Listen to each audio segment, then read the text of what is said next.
Hello, this is Kojo. Today's topic is the lie of the church. And reading a simple scripture found in the Bible, in Deuteronomy 28:48, it says, "Therefore shalt thou serve thy enemies, which the Lord shall send against thee, in hunger and in thirst and in nakedness and in want of all things.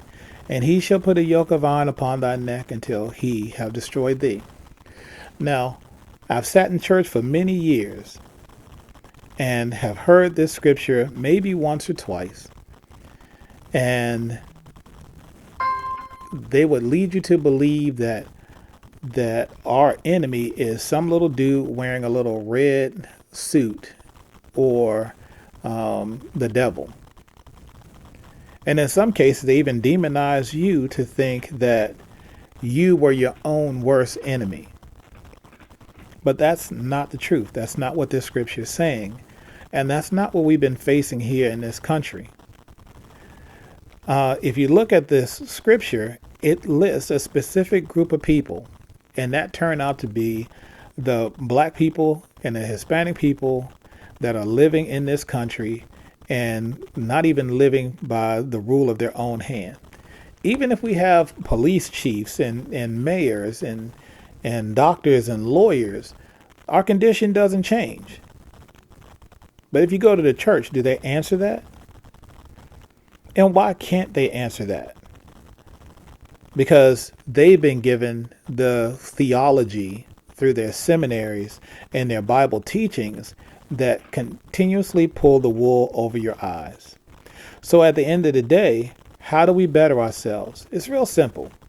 We have to break the yoke of iron that's on our necks and the things that are constantly pulling us to the norms of society, and start to read for ourselves and understand for ourselves and see how we got into this position and how we can get our way out of this position. And it's really only one clear thing that we can do to get ourselves out of this position.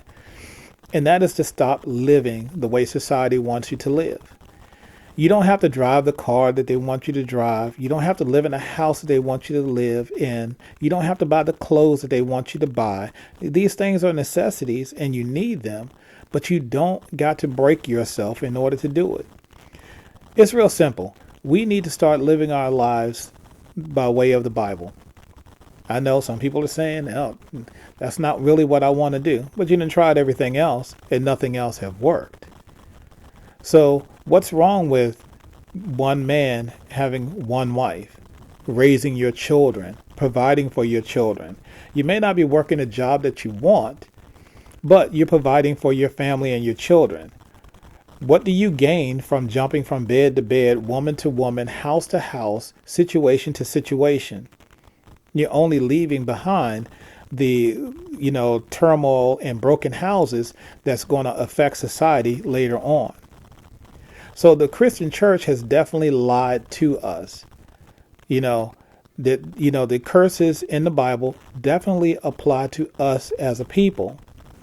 And if it doesn't apply to us as a people, then just point out the people that it applies to.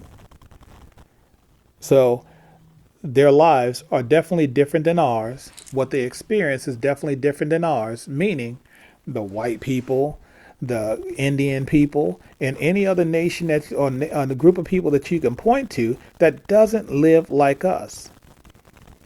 So could the church tell us the truth? But would you still be paying your tithes on Sunday? So, it's just a look at how things really and truly are, and to remove the veil that's been placed over your eyes. At the end of the day, we're in this boat together.